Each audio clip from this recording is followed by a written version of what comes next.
ibyo twakora byose n'umwete wacu wose. Abantu benshi bafite ikibazo cyo gusobanukirwa inzira banyuramo kugira ngo baba baragwa b'ijuru. Nibyo koko, nanjye icyo kibazo nkimaranye imyaka isaga 30 kandi cyari cyaranshegesha umutima cyane. None si uwo mutwaro waje kuwuturwa gute? Naje guhura n'abavugabutumwa bwiza bw'ubuntu bw'Imana bamenyesha ko Imana yatanze ijuru ku buntu ku muntu wese wemera akizera Yesu Kristo, akababarirwa ibyaha bye byose kubwe, akagirwa intungane mu maso y'Imana, bityo akabaho mu isi yizeye ijuru bidasubirwaho. Nanjye nuko byangendekeye muvandimwe, kandi nejejwe no kuba mu isi nzi neza ko mfite ijuru. Ntacyo nzanye mu ntoki kibasha kunshungura. Ese uruzi yuko Imana yagukuyeho urubanza rw'ibyaha kubw'urupfu n'izuka bya Yesu? Kurikira ikiganiro Ijuru Ntirikorerwa kuri Fine FM 93.1 buri wa kane guhera saa 12 z'umugoroba kugeza saa 1, no ku cyumweru guhera saa 1 z'umugoroba kugeza saa 2. Ntucikwe kuri 93.1 Fine FM mu kiganiro Ijuru Ntirikorerwa. Simfite icyo naguha, nizeye umusaraba uwo wapfiriyeho, niwo njyaniringira. Duhuze abadukurikiye kuri 93.1 Fine FM. Nk'uko mwabyumvise, ikiganiro ni cya kindi Ijuru Ntirikorerwa. Ni ikiganiro abadukurikiye bamaze iminsi bumva kuri iyi radio, kiba buri munsi ku cyumweru saa nk'izi ngizi saa 1 kugeza saa 2, ndetse no ku wa kane guhera saa 12 kugera isaa 1 z'umugoroba. Ego, ubwo rero abadukurikiye turabana mu gihe kingana n'isaha imwe. Ni ikiganiro Ijuru Ntirikorerwa, aho duhishura ukuri ku kijyanye n'icyo Imana yavuze, kugira ngo abantu babashe kubona ijuru. Nge rero mwumva kuri mikoro, amazina ni Ntabanganyimana Elias, nkaba ndi umubwiriza butumwa bwiza bw'ubuntu bw'Imana. Ngewe Imana yiyunze nanjye ku bwa Kristo, ariko impa umurimo wo kuyunga n'abandi. Ndi kumwe rero n'abandi bene data babiri nabo turi buze gufatanya muri iki kiganiro. Ndagira ngo nabo badusuhuze, hanyuma dukomeze n'izindi gahunda. Imana ihabwe icyubahiro. Karibu bene data. Turakoze Elias, turagushimiye ko utwakiriye. Ego. Nanjye urumva nagiriwe ubuntu n'Imana, nk'urubanza rw'ibyaha navukanye, ariko ntirwabikwa ahandi, ahubwo rushyirwa kuri Kristo, aba ari nawe uruhanirwa. Yego. Ibyo bingira intungane kuva igihe nabimenyeye kuzageza iteka ryose, kuko nabyijeje umutima ndashidikanya. Nitwa Sanzira David, uw'Imana yagiriye ubuntu, wera, intungane, umuziranenge, utagawa mu maso y'Imana. Nanjye nshimiye Imana, ariko nyine nasuhuza abakunzi b'ikiganiro Ijuru Ntirikorerwa. Yego rwose. Tambuka kuri radio Fine FM. Mbasuhuza ariko mbabwira yuko nanjye ndi mubo Kristo yagiriye ubuntu, akankiza bidaturutse ku mirimo nakoze cyangwa se kubw'imbaraga nashyizemo, nyamara nubwo nabigerageje ariko ntibyampa gukira. Aho rero niho Kristo yansanze, arankiza, ankiza bidaturutse nyine kuri ibyo navugaga, ahubwo ari ubuntu bwe. Nza guhishurirwa ko yatanze ijuru ku buntu. Icyo nsabwa gusa ari ukubyemera nkabyizera, ubundi nkabibarwaho. Bityo rero bituma ngira izina rishya, nubwo hano ku isi banzi nka Philippe, Habiyakare Philippe niko nitwa, ariko nahawe irindi zina ryitwa umutagatifu, wera, intungane. Mbese nakira gutungana kw'Imana uko Imana nyine yemera. Amen. Mu gihe nge nishakagamo ubutungane ndetse nkagerageza kwibuza ibintu bimwe na bimwe ariko singira ubwo mbushyikira. Amen. Ariko nza guhishurirwa ko ijuru ryatanzwe ku buntu, hari uwarikoreye araritsindira, arangije arabimpishurira ariko ararabinyemeza, nuko bimpindukira gutyo ubu nkaba ndi intungane. Imana ishimwe cyane. Turakomeza tubane rero, reka dukomeze. Amen. Philippe na David bashimiye Imana cyane, ubwo turakomeza kubana ku buryo tuza gukomeza gufatikanya gusobanurira abadukurikiye uburyo ijuru riboneka. Ariko numvaga Philippe yarabivuze ati yaragerageje biranga, ariko aza kumenya ko Imana ijuru yaritangiye ku buntu. Reka n'abandi baba bagerageje. N'abandi baba bagerageje ariko bikanga. Ndagusuje rero udukurikiye kandi nguhaye ikaze muri iki kiganiro. Wowe ukurikiye Fine FM muri aka kanya, suhuje kandi abatagatifu aho bari hose hirya no hino muri iki gihugu ndetse no hanze yacyo. Ubwo abatagatifu ni intungane, nabera, nabaziranenge mu maso y'Imana. Nubwo bavuga ko nta ntungane iba mu isi, ariko igitangaza gikomeye nuko bahabonetse. Ubu barahari aho bari hose, abadukurikiye bariyumva. Ubwo nabo turabasuhuje nabo kandi turakomeza kubana muri iki kiganiro. Numvaga no Philippe yarabivuzeho avuga ati yaragerageje biranga. Umva. Kandi icyo kintu nicyo n'abantu n'iyisaha umuntu wese afite. Abantu benshi yo mujya muvugana, ariko natwe turavugana. Iyo tuvuze ku bijyanye no kujya mu ijuru, kubera ko kujya mu ijuru hazajya y'intungane, intungane kandi 100%. Umuntu wese akubwira ko ari kugerageza. Nibyo rwose. Kandi rero uburyo ugerageza abataruzuza. Kandi umuntu wese n'imbaraga z'umutima zose arazikoresha kugira ngo arebe ko yabona ubutungane. Yego rwose. Rero nyine umuntu uzatungurwa akigerageza azaba ahombye kuko azarimbuka. Nibyo rwose.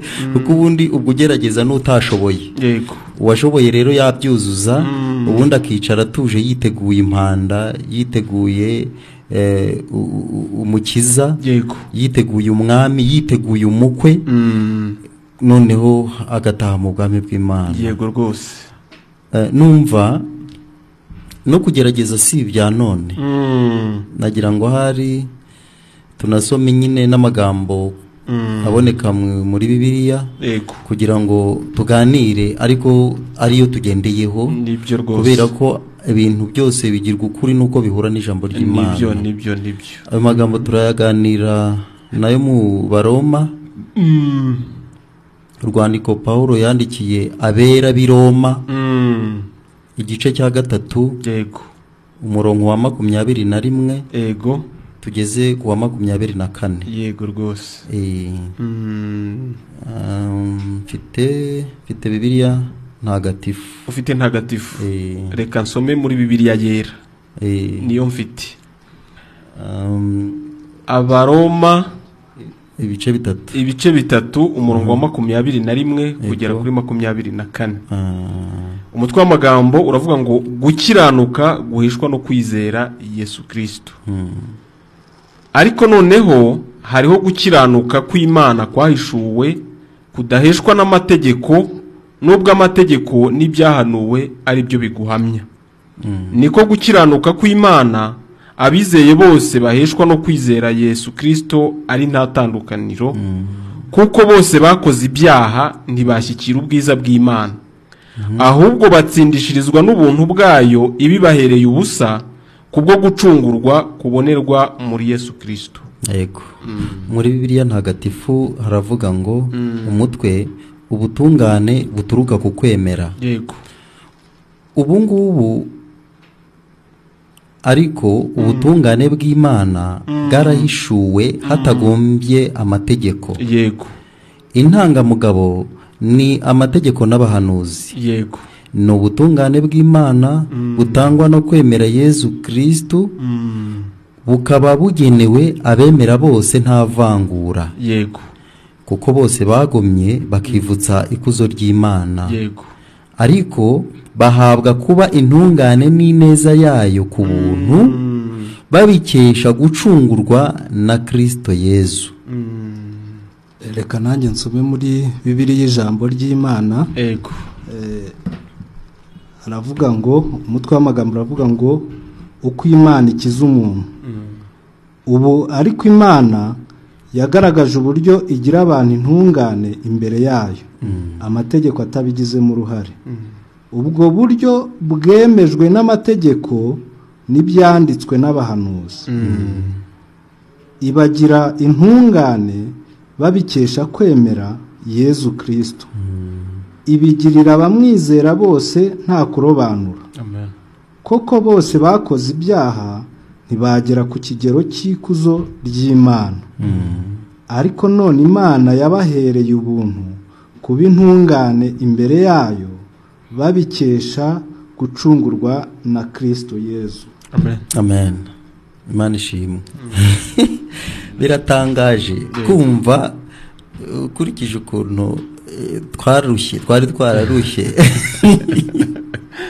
Nyine ari igihe umuntu yambuka yareba akantu kari kamuzindaje akisega akavuga ati ariko nari nabaye ni koko. Ukurikije ukuntu reba Philippe ukuntu atubwiye ukuntu yagerageje, buriya nuko umwanya nyine abari muto, ubu yari kutubwira ukuntu zamurya yazizengurutse amashyamba n'ibihuru n'imigezi n'ibiki byose ari gushaka ubutungane. Ariko noneho ibaze gushaka ikintu ukoresheje imbaraga zose z'umutima n'iz'umubiri, nyamara kandi gitangirwa ubusa. Amen. Ikibonye uriseka ni ikomeye cyane. Nimvune ariko rero iyo ukibonye uriseka ukibaza ariko nari ndwaye, ubu nari ndi mubiri, nari nabaye. Yego. Ni ibintu biba binababaje ku rundi ruhande. Iyo uri kubwira umuntu uti nyabune ubutungane Imana yemera bwayo ibutangira ubusa, garukiraho, akakwangira. Yego. Wumva ubusenda bigenza ndi. Ariko ikibazo hano hagobetsemo uburyo ngo ubwo buryo Imana yabicishijemo ngo ni uburyo bwo kwemera. Amen. Mu kindi kinyarwanda ngo ni ukwizera. Yego. Noneho rero ikibazo burya nta muntu wizeza undi. Twamaze iminsi batubwira ngo twizerere abantu, ngo tubizerere. Nta muntu wizeza undi, nta n'umuntu wizerera undi. Yego. Ku buryo ngo Imana yangira intungane Elias ari yizeye, ntibishoboka. Yego. Firi ntabwo wakizera ngo Imana ingira intungane. Noneho rero icyo mbivugiye icyo nuko iyo urebye impuhwe, imbabazi dufitiye abantu bari gushaka ijuru, bari gushaka ubutungane mu mirimo bakora, mu cyuya cyabo, mu miruho yabo. Yego. Ubona biramutse Imana itabigiharira bigumane mu bubasha bwayo. Twari kujya tubaherezaho nukuri twari kujya tubaherezaho bakaruhuka nabo bakumva umunezero w'ubutungane bw'ijuru. Yego rwose. Ariko nyine baragerageza, barakora, bariyeza, barasenga, baratura, barubaka, bibuza ibyo kurya, mbega bakora ibishoboka n'ibidashoboka. Hari n'abikorera amabuye ngo bakayazamukana imisozi kugira ngo Imana ibone ububabare. Hari n'abajya gusengera ahantu bazi ko ari habi cyane kurusha ahandi, kugeza ubwo bamwe na bamwe bagwayo. Ubwo biba bigendeye kuvuga ni igiki ntakoze kumva ntaraba intungane mu by'ukuri. Umuntu burya ntako batagize.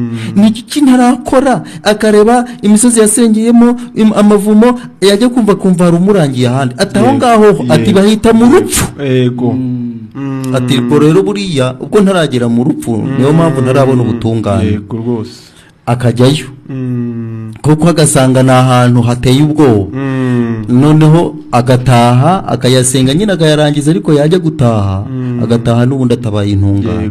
Mwahura avayo ababaye nk'uvuye mu rupfu koko. Wamubaza tese icyo washakaga waba wakibonye, aribwo butungane. Yego. Ati yewe ndacyagerageza. Urashoje ubu si impanda ivuze ije kureba intungane wagenda uti nyine urumva mbega ubwo nyine ntabwo ngo naba mbeshye ugasanga abuze ubukiranutse abuze n'ubupagana abuze aho yisanga agakubwira ati naba mbeshye none se urumva uzaba intungane ryari ati nyine ubu mba nkirwanya ariko ibyo bintu ni uko umuntu aba ari gushaka ubutungane bwe yego ubundi umuntu ntiyava ku izima aramutse amenya ubutungane Imana imubaza ari ubuhe ese n'ubw'umuntu cyangwa n'ubw'Imana twasomye ngo ni ubutungane bw'Imana gukiranuka kw'Imana kwahishuwe ngo ni ubutungane mu kindi kinyarwanda ngo ni ubutungane bw'Imana naho mu kindi ngo ni ugukiranuka kw'Imana ibyo bintu byose ni kimwe ibyo bintu ni kimwe noneho kudasobanukirwa icyo ubazwa uhora ushaka igisubizo noneho icyo ubonye ntikibe cyo kumva ikibazo nabi bituma usubiza ibintu bitari byo yego rwose ugahora usubiza ndetse ukavunika ariko igisubizo utanze ntikigere gihura n'ikibazo ubwo rero hari ahantu nasomye muri Yesaya igice cya 57 isomye ku murongo wa 12 na 13 usanga havuga ngo nzavuga gukiranuka kwawe ngo kandi imirimo yawe nta kizakumarira ngo ubwo utaka ibyo wakoranyije ngo ngaho se nibigukize urumva ndetse yongeye ukagenda ndumva ari muri Yesaya nanone Yesaya yahishuriwe yeretswe ibintu byinshi ku kijyanye n'ubutungane bw'abantu ngo ndetse ngo nibyo twakiranutse byose ngo no bushwambagara kandi ngo bwuzuye ibizinga wumve ibintu bivuna umuntu ibintu abantu bahora bagerageza bashaka ubutungane ngo ibyo bakiranutse mwibyo ngo no bushwambagara bufite ibizinga Imana rero nayo yakomeje guhereza abahanuzi ibyo bintu kugira ngo babyandike natwe b'uyu munsi nitubibona tujye tumenya ese ibyo ndi gushaka aho byaba ari byo cyangwa si byo yego rwose ikavuga ngo nyine niba ubwo utaka ibyo wakoranyije ngaho nibigukize ngo ariko umuyaga uzabigurukana ngo bizatwikwa na serwakira nta na kimwe uzarokora kandi icyo nibyo nakiranutse nibyo umuntu yakiranutse uko ni ugukiranuka k'umuntu ngo ntabwo kuzagukiza nagira ngo tubwire abatwumva gukiranuka Imana ishaka uko ariko yego David kubera ko abantu byo Elia abantu ni nyangamugayo cyane ni ukuri abantu nta kuba batagize oya ni nyangamugayo cyane ndetse abantu barikokora uburyo uretse no kwigomwa n'imigendere yabo n'imyambarire yabo n'imirire yabo igenda igaragaza ukuntu bari gushaka ubutungane bari gushaka gukiranuka nibyo pe hari igihe tuvuga ubutumwa abantu bakagira ngo turi kubita inkozi z'ibibi ariko hano ntabwo ari byo turi kuvuga turi kuvuga ubukiranutsi bw'umuntu turi kuvuga gukiranuka k'umuntu turi kuvuga ubutungane bw'umuntu ubwo butungane bw'umuntu ese hari icyo buzamumarira ku kijyanye no gukira umuriro w'iteka mbese ubwo bukiranutsi bw'umuntu ubwo butungane bw'umuntu uko gukiranuka kwa muntu hari icyo kwamufasha ku bijyanye no kwemerwa n'Imana akajya mu ijuru yego rwose basi ngo niba hari igikenewe ngo bwuzure niba kuko ari bwo bukenewe basi asaba umusada tuwumuhe amakoperative tuyabamo kandi burya tuyakorera kugira ngo twiteze imbere n'abatabashaga kuzamuka babashe gutera imbere burya ubwo bumwe bugendeye ku mafaranga reka mbabwire niba byashoboka ko gukiranuka k'umuntu kwagira icyo kumumarira ku bijyanye no kujya mu ijuru atanga itangazo tuze tumufashe atubwire icyo ari kubura tuze tukimufashe usibye kubwo natwe muvandimwe n'uburyo twamufasha mu buryo buhura n'ikimana yavuze ntago n'ubundi twamufasha tugiye kure y'ijambo ry'Imana ariko uwo nguwo nawe nta nuhari we yumva yabikora wenyine ariko urumva David uzi ko hano muri Bibiliya ijambo ry'Imana nyine uko babivuze ku murongo wa 21 bavuze ngo ubu ariko Imana ngo yagaragaje uburyo igira abantu intungane abantu bazi ko nta ntungane iba mw'isi ubundi mu busanzwe sibyo bazi ko nta ntungane iba ubu ngo ariko Imana yagaragaje uburyo igira abantu intungane imbere yayo wumvise David ngo ni imbere yayo ntabwo ari imbere y'abantu ngo amategeko atabigizemo uruhare ubwo buryo bwemejwe n'abategeko n'ibyanditswe n'abahanuzi si byose noneho ngo ibigirira intungane ibagira intungane babikesha kwemera Yezu Kristo ibigirira abamwizera bose nta kurobanura wabyumvishije urumva ko noneho abantu bazi ko ubundi ubutungane cyangwa ubutagatifu bitangirwa i Vatikani yego uyu munsi umuntu umunyamahirwe ari kutwumva aramenya ukuri noneho umuntu we udukurikiye warakiranutse biranga waragerageje biranga gukiranuka kwawe ntabwo kwema ahubwo Imana ivuga ngo uyo yashyizeho uburyo niyo mpamvu igikwiriye abantu David ubwo tugomba no kubwira n'abantu ni uburyo Imana ubwayo yagize gute yashyizeho ahubwo abantu bakwiye kureka uburyo bwabo wigeze uvuga ko abantu ari inyangamugayo sibyo abantu mu by'ukuri ni inyangamugayo ni beza baciye bugufi abantu bazi kwiha Imana bazi kwigomwa ibyabo bazi kwirya bakimara kubw'ishyaka ry'Imana ariko dore ikibazo gikomeye ntabwo Imana ibyabo ari byo ibasaba sibyo ahubwo yo ngo ubwayo yashyizeho uburyo umuntu agomba kuba iki intungane ndibutsa abadukurikiye ko turi mu kiganiro undi rikorerwa ariko impamvu Imana yashyizeho uburyo igira abantu intungane ni uko intungane nizo zonyine zizajya mu ijuru sibyo se mbese ubwo muri magambo Imana yagaragaje uburyo ki umuntu azabona iki ijuru sibyo se ubwo ryahuranyije kuko niba intungane arizo zizajya mu ijuru ubwo Imana yagaragaje uburyo umuntu ntazajya he mu ijuru ariko atabikoreye sibyo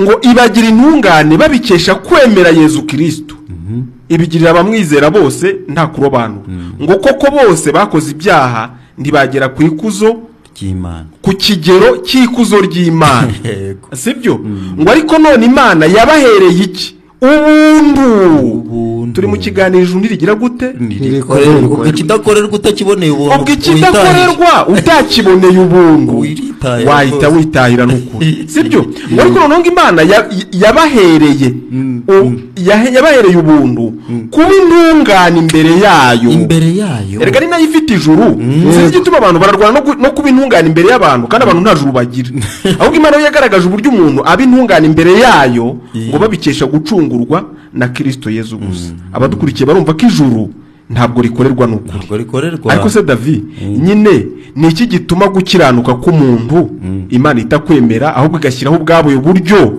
abantu bagomba kuba noneho intungane impamvu nuko gukiranuka k'umuntu duhereye aho turaha kuri iyi si tutagiye ku kuntu umuntu yabaye ku nkomoko y'uko gukiranuka k'umuntu ahubwo tukareba ubwabyo ubwo gukiranuka k'umuntu no mu mutima we nikujya kuzura ariko impamvu kutuzura nuko kuramutse kuzuye kwaba kubaye kw'Imana kuko Imana niyo ikiranuka 100%.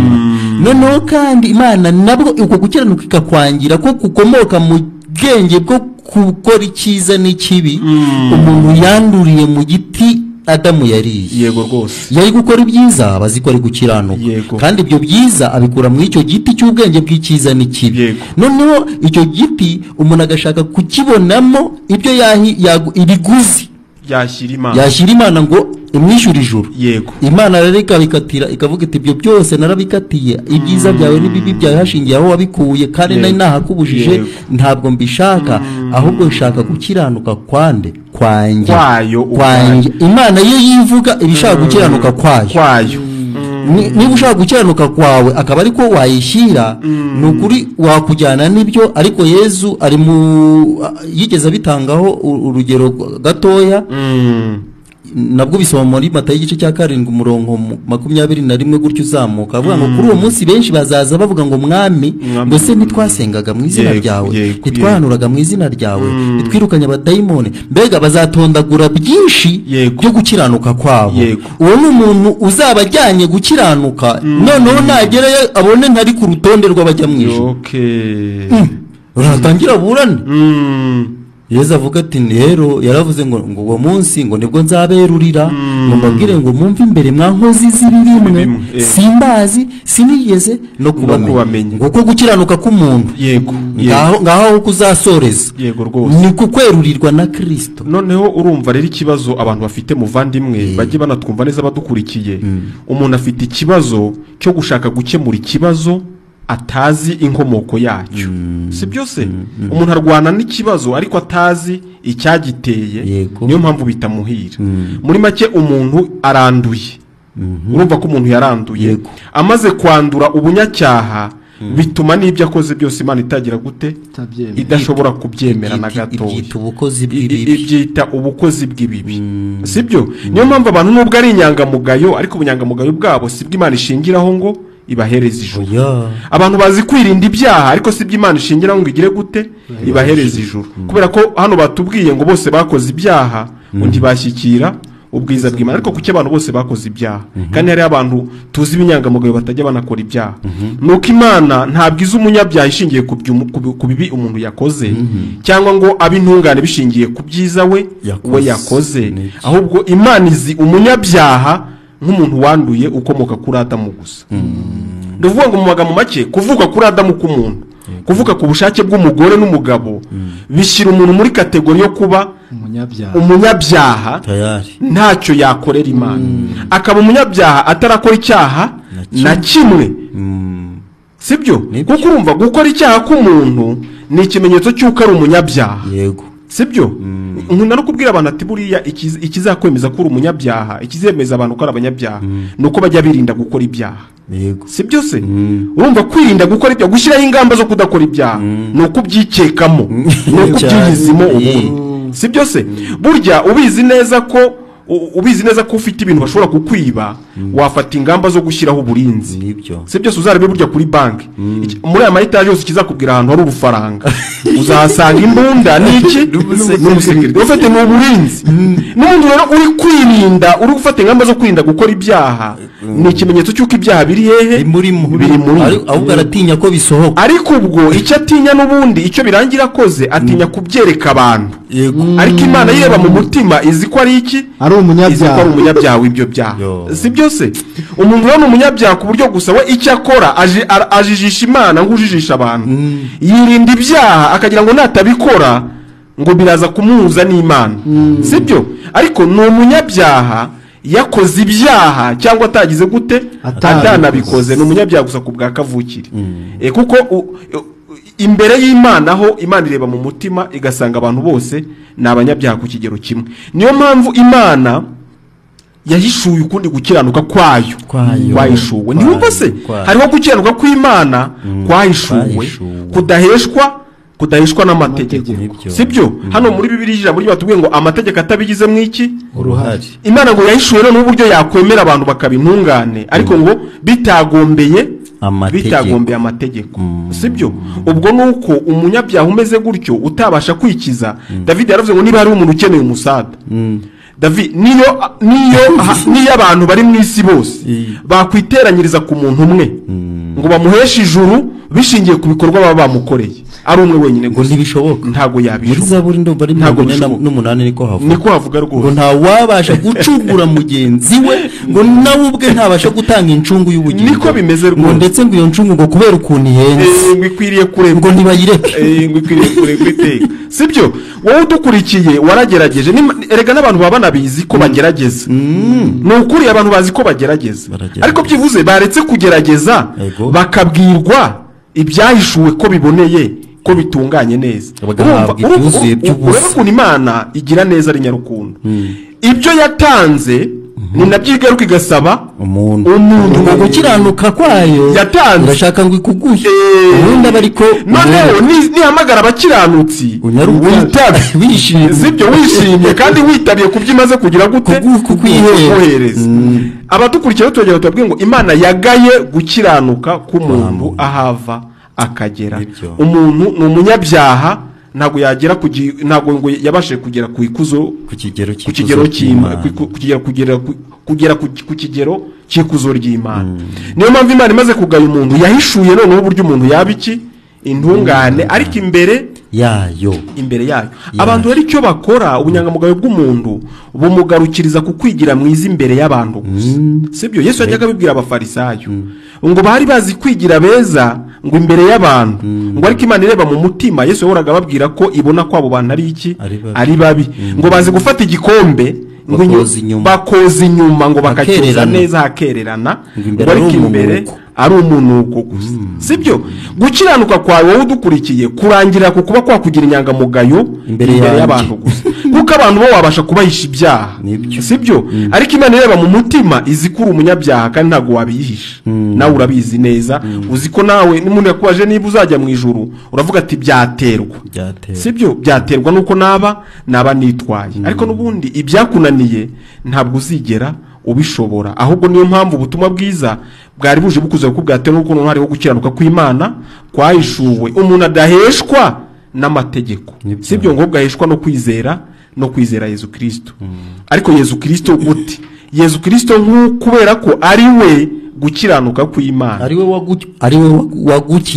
wagukiranutse ariko mvuga ngo Yesu Kristo nawe yakiranutse ahagarariye umuntu sibyo se ndiwumva Yesu yaje mu isi yabaye David sibyo David yabaye umuntu Yesu yaje mu isi yabaye njyewe sibyo Yesu yaje mu isi kwizera Yesu nk'umucunguzi nuko yaje mu isi yabaye njyewe ariko niki cyatumye aza nuko njyewe kugera ku kigero Imana ishaka byari byanze Imana yabonye ko abantu bose bakomoka kuri Adamu batazigera bagera ku kigero ndetse reka mvuge ngo nuzavuka nyuma y'imyaka 100 niba isi izaba itaragera ku iherezo nuzavuka nyuma y'imyaka 100 Imana imuzi nk'umunyabyaha utazabasha gukiranukira Imana ndetse nawe ari mu bo Yesu yapfiriye nibyo ari mu bo Yesu yaje mu isi gucungura sibyo kwizera Yesu rero nta kindi abantu bajya bavuga ngo bakiriye Yesu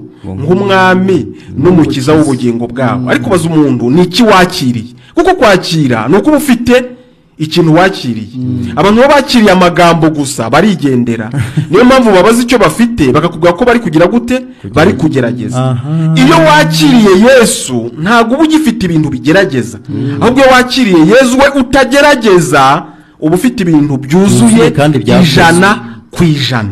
Bivuze ngo kwakira Yesu ni ukwakira iki ni ukwakira ibyo Yesu yaje gukora mu isi ariko akabikorera ku izina ryawe ari wowe yaje gucungura nibyo wakira none Imana yahamagara ukagaragaza bya bindi nyine wawe wakiriye si byose nyine kubera ko niba warakiriye Yesu ntabwo wakabaye utinya kujya imbere y'Imana ntabwo wakabaye ukiri umunyabyaha kandi ubizi neza ko wakiriye nde kwakira ni icyo umuntu yakira David yakira gukiranuka kw'Imana yakira ko Yesu yakiranutse mu mwanya we Yesu yaje mu isi ahagarariye inyoko muntu buri wese niyumva Yesu ashyireho izina rye Yesu yaje mu isi yabaye wowe Yesu yaje mu isi yabaye njyewe sibyo niyo mpamvu ibyo yakoze ntabwo ari ibye sibyo ntabwo Yesu kuba yaramaze igihe hano mu isi aje ari gukiranuka ntago ari ibye ahubwo ni ibyabo yari yaje kugira gute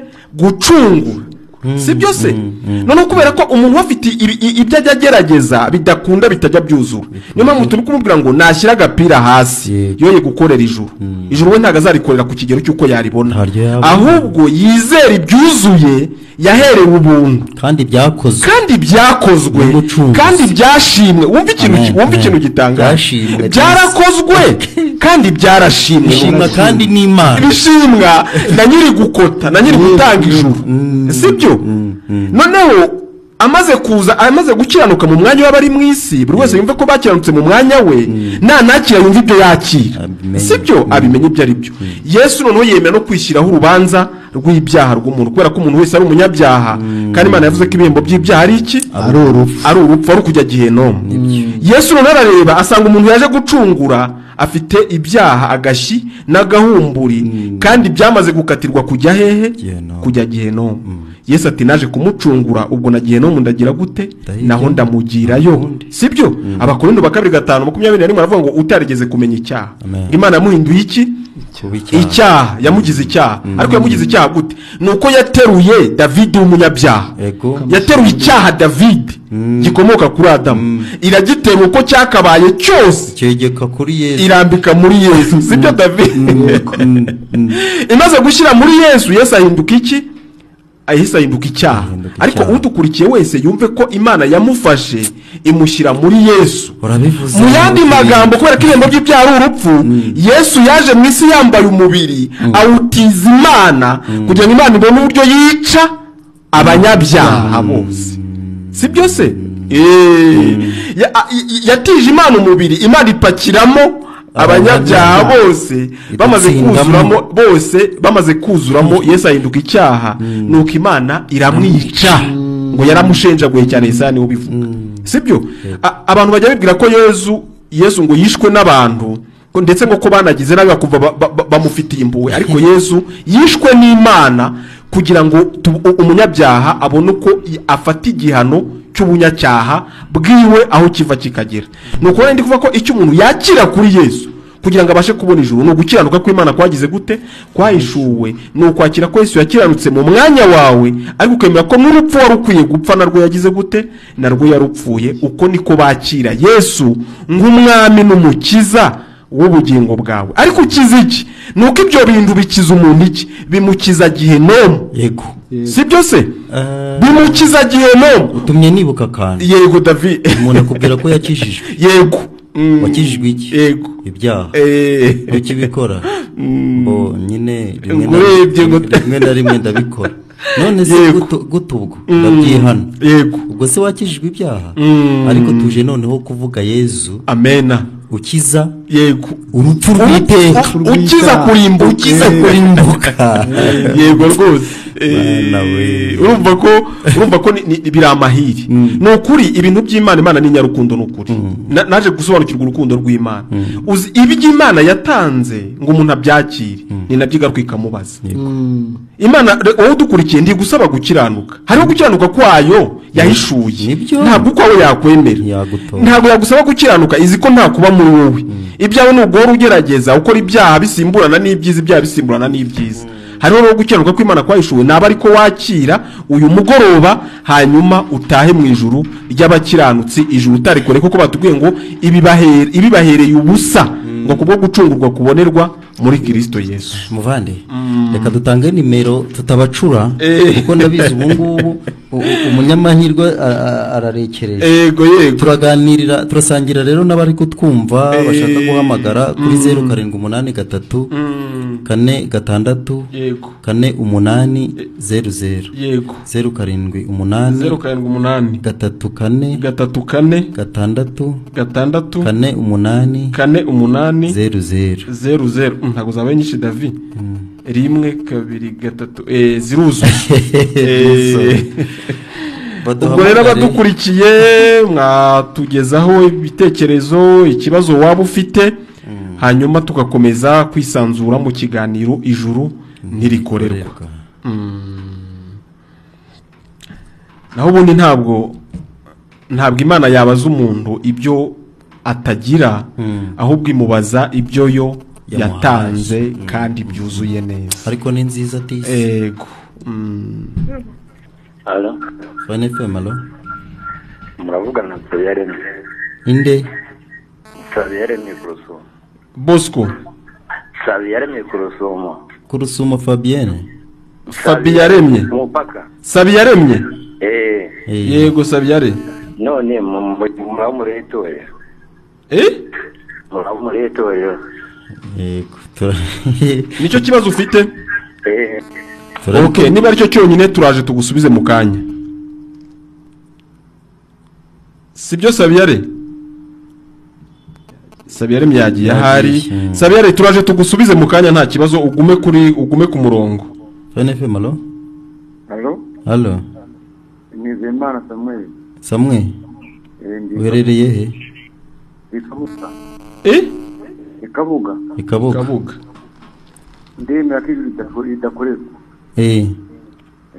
Imana niyo yari yatanze uti Imana niyo yaritanze Imana yo niritanga ijuru niyo iritanga rwose kuko nta muntu warikorera ngo arishobore nibyo rwose ubwo kugira ngo Yesu apfe yego yapfiriye abantu nibyo rwose no kugira ngo umuntu abikorere ntabwo byashoboka ubwo Yesu yaba yarapfiriye ubusa urakoze cyane Samuel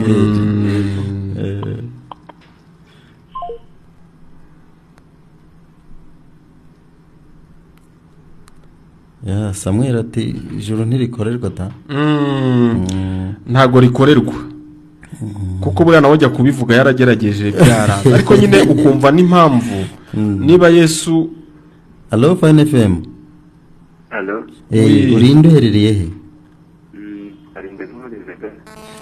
ijwi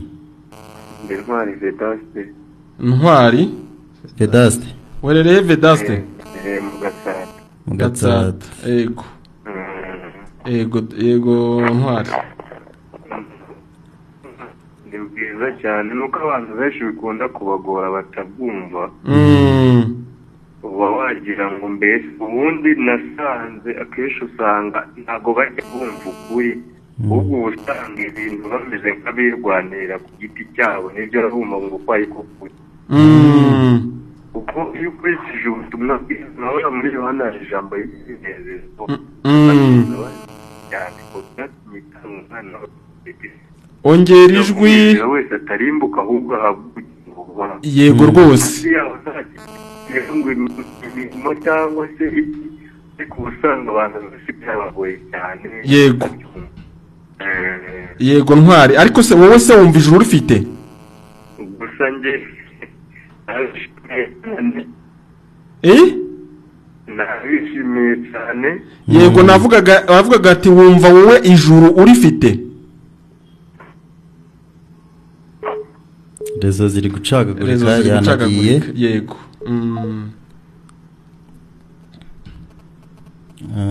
kirere gifite amarezo atari gushongora FNFM alo amahoro bavandimwe amahoro yego ndabashurije cyane mwese yego ninde Jacques Karongi inde allo yego Jacques Karongi yego muvandi w'ikiganiro nyine bashimiye Imana y'umurimo nyine nanone mba numva nshimye Imana ko umurimo mufite angaha yego kubwira abantu inkuru nziza ariko natwe rwose aho tuba turi gushishikariza ko n'ubundi ijuru ridakorwa mu buryo natwe twaribonye nyine mu bintu bitatuguye kandi mbere nyine twariguraga kandi tutazanaribona yego rwose mu by'ukuri nyine nanjye nasobanukiwe uburyo ki nyine umuntu ahabwa ijuru ariko nanarifite nanjye nyine nasobanukiwe ukuntu umuntu aba mu isi ariko ari no mu ijuru yego kuko nyine iyo umuntu akoresha akaribona nyine Yesu ntabwo yari kwigwaza ku musaraba nibyo rwose cyatumye nyine Yesu aza ku musaraba n'ikigaragara yuko nyine mu isi nyine gucyanuka k'umuntu nyine kwari kwavuyeho nibyo bashima Imana bavandimwe nyine kandi tuje n'abera bose yego nawe turagusuhuje nawe usuhuze abera bose bari aho ngaho i Karongi yego bavandimwe yego amahoro Allo FNFM mwiriwe neza ninde muri mu kiganiro cyiza kandi nukuri Imana ikomeze bahimigisha ntago twakumenya izina ntago watwibwiye ariko ntago twakumenye izina nitwa Joseph turi kumwe Joseph uherereye Joseph Rwamagana yego rwose herereye Rwamagana Muhazi ngaho tuganirize Jose nakwibaza nagira ngo munsobanurire. Yego. Ntabwo bikigoye kwirinda umuntu yihana cyangwa yirinda nka kuriya mwabivugaga. Umuntu yatuza akizera gusa. Turagusubiza rwose ikibazo cyawe ni cyiza, reka no gukita gato. Yego. Mu kanya turagusubiza. Yego, ugume ku murongo kuri radio. Sawa.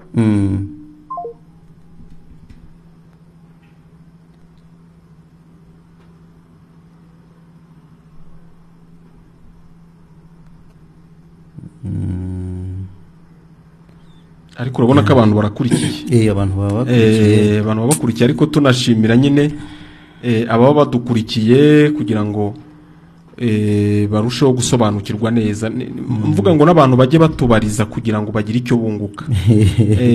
Ntabwo turi muri rekiritema y'abantu, ahubwo turi kubwiriza abantu ubutumwa bwiza kugira ngo babashe gukira kurimbuka kuri imbere yabo, ahubwo bazabashe kubana n'Imana iteka ryose mu bwami bwayo. Na cyane ko impamvu tubwiriza abantu ubutumwa bwiza nuko tuzi ko abantu benshi barayobye. natwe twari twarayobye muvandimwe, inzira baruhiyemo natwe twayibayemo. Natwe twari tuzi ko ijuru umuntu arijyamo yarikoreye, ariko twarakoze turatagangara. Ariko igihe kigeze nyine Imana iduhishura uburyo yaritanze ku buntu, ku buryo Imana isaba umuntu kugira ngo imuhe ijuru ntabwo ari iki, ahubwo nicyo yo yahishuye. Ni icyayo yahishuye. Binavuga ngo nicyo umuntu gusa yemera kwakira, akaba ari nakimuba Imana noneho ikaba ari nakimubaza, akaba ari cyo agira gute ayihereza ati singa iki se cya kindi wampaye ndagifite. Yego. Pane femalo. Yego wiriwe.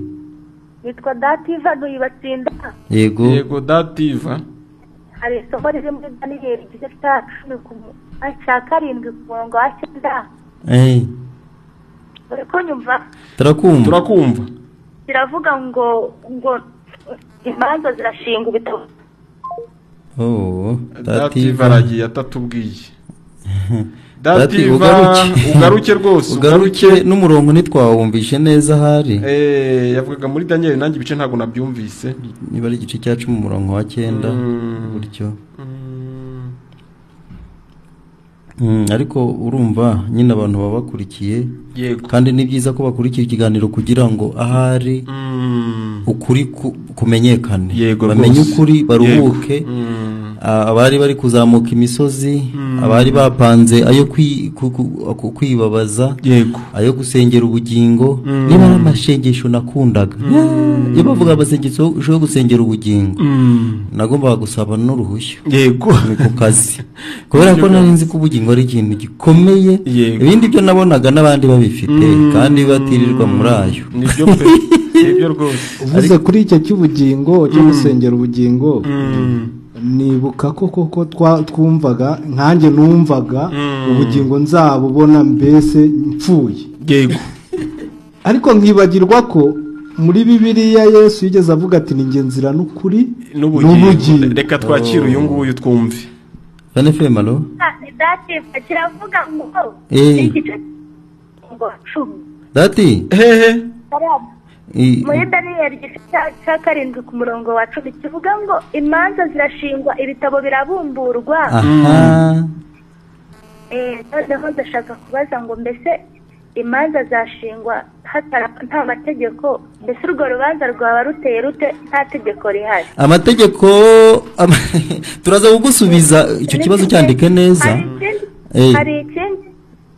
Hari ikindi nimba ndaga kiruta ntiba. Icyo nacyo turakigusubiza nta kibazo. Haje ikibazo cyiza we. Nibyo rwose. Nari nkirivuga yuko umuntu asengera ubugingo. Yego. Nyamara Yesu yaravuze ngo niwe nzira n'ukuri n'ubugingo. Kandi ukavuga ko wizeye Yesu ndetse unafite wanamwakiriye. Ariko iyo ugisengera ubugingo, namaze kumenya yuko burya nta Yesu bufite. Si byose ariko biranumvikana. Kuko yaranavuze ngo ufite uwo mwana ni ufite ubugingo boraho. Yego. Ahari ntekereza ko turasubiza n'iminota ibiri kugenda sinzi hari niba tutasubiza nibyo abatubajije hanyuma ubwo tunagenda nyine tunungurana ibitekerezo nibyo Sabiyaremye uri ku Rusumo yabajije ngo muba muri itorero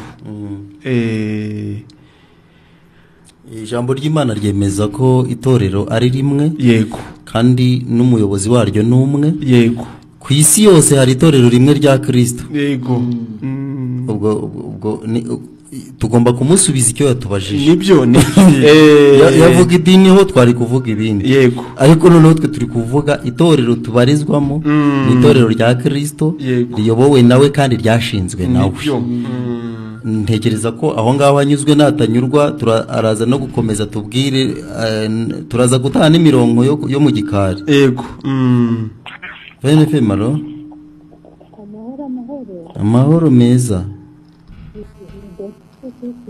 ongera ijwi turi kumva ko ari Betty ariko ntabwo uri kongera ijwi ngo tukumve twese yego alo turakumva yego Imana ihimbazwe nyine ku buryo yakoze kugira ngo bajye bumva Imana yatanze ubuntu mu by'ukuri cyatumye uritanga ni uko nyine byari rihenze cyane ku buryo nta muntu wabashaga gukorera ngo aribone kandi umuntu yari yarangiritse gukorera gutera bikunze ko kugeza mu gitwariro hashingiye ku icyaha rero uwo muntu umeze gutya ntabwo nyine byabasha ko yakoresheje Imana yari intungane ngo bikunde ko yaribona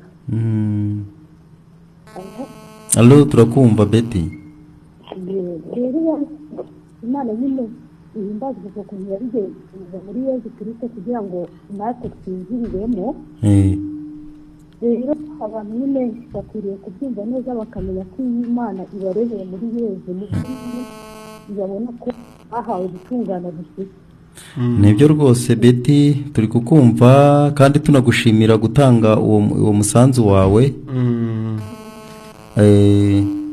wagiye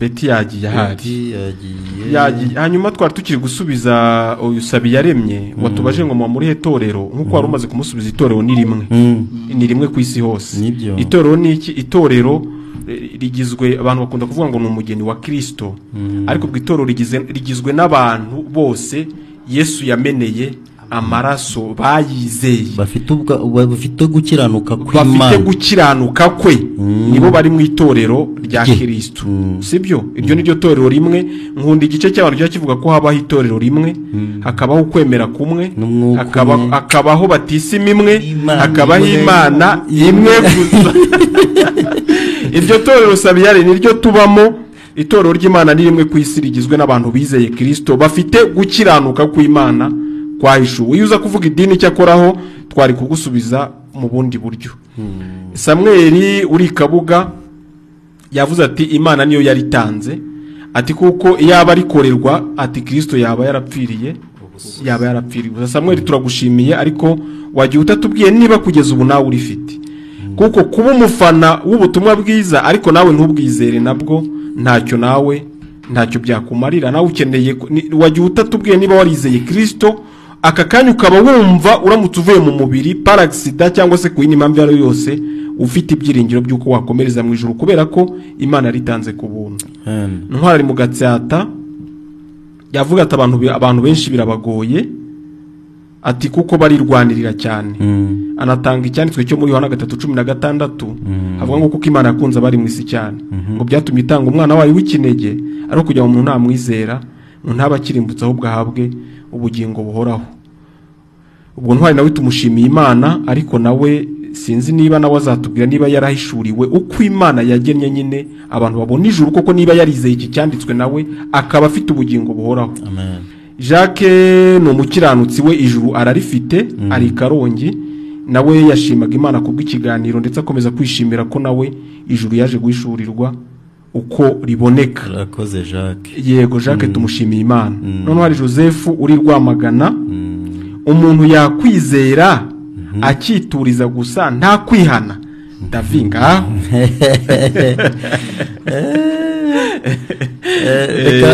reka mubwire nti ibyo wagerageje byose jugunya hasi. Yego rwose. Kuko ibyo ushaka kuvuga nibyo wakoze kandi utigeze ubonamo ubutungane bw'Imana. Ubundi wizere ugerageze n'iryo hirwe rya rindi. Ubundi buri imiti irageragezwa ariko nanone iyo ufashe imiti ukayiteranya n'ubundi imwe yica indi. Yego. Uwo muti wo kwihana warawukoresheje. Yego. Uwo muti wo gukora warawukoresheje. Uwo muti wo kwiyeza uko wigize kose warabigerageje ntibyaguhesha ubutungane. Ariko tukuzaniye witwa kwizera ibyo Yesu yakoze ngo bibe bihagije imbere y'Imana kuri wowe. Yego. Ngaho byizere wumve yuko bitaba bihagije. Ikindi kibazo Imana ibyo yatanze biruzuye. Sinzi ni nabyo Imana ibaza umuntu. Kubisuzugura no gushaka kurenzaho ndibaza ibyo ndakurenzaho nindi uri kubigusaba. Kujya mu ijuru bari kugusaba gukiranuka kw'Imana. Kandi kuruzuye. None se ibindi ushaka kongeraho uri kubitumwa nandi.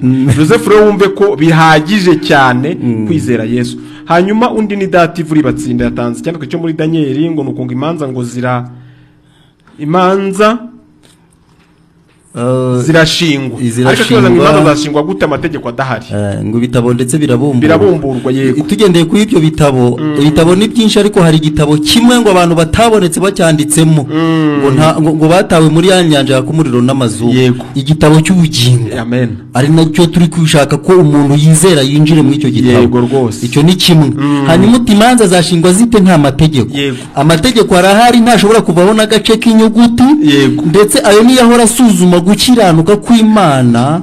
Gukiranuka ujyanye iyo ujyanye gukiranuka kwawe amategeko ahita kubonamo amakosa menshi ugahita utsindwa. Ariko iyo ujyanye gukiranuka kw'Imana amategeko aragenzura akabura ikosa na rimwe akavuga ati kubera ko ubwo gukiranuka kw'Imana ko kuramutse kuri mu ikosa ubwo ikosa ni Yesu wabara rikoze kandi nta cyaha na kimwe yakoze. Niyo mpamvu gukiranuka kw'Imana batubwiye ati kwemezwa guhanwa n'abahanuzi ndetse n'amategeko nayo akagira gute akaguhana. Niyo mpamvu Yesu yavuze ko ataje kuyakuraho. Yego rwose. Ahubwo yaje kugira uti kuyasohoza. Nibyo muvandimwe. Yego. Hanyuma rero tunagana ku musozo dushimira abari badukurikiye, dushimira abaduhamagaye, abatubajije, ariko nanone tunatangana nimero kugira ngo mukomeze muduhamagare dukomeze kungurana ibitekerezo. Nimero yanjye rero Elias ni 07 9 250 Sanzira David 0783 46 4800. Filipo ni 0788 62 14 63. Turabashimiye rero mwe mwari mudukurikiye naho kuwa kane isaa 12 kugera saa moya. Imana ibarinde. Amen.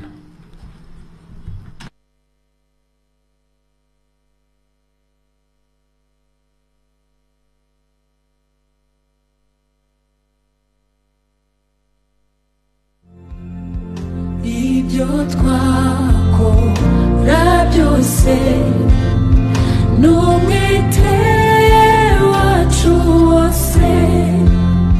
Abantu benshi bafite ikibazo cyo gusobanukirwa inzira banyuramo kugira ngo baba baragwa bijuru. Nibyo koko nanjye icyo kibazo nkimaranye imyaka isaga 30 kandi cyari cyaranshegesha umutima cyane. None si uwo mutwaro waje kuwuturwa gute?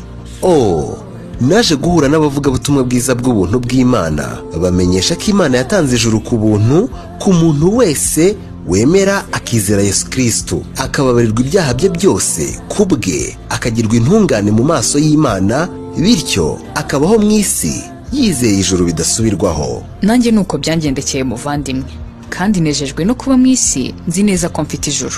Ntacyo nzanye mu ntoki kibasha kuncungura.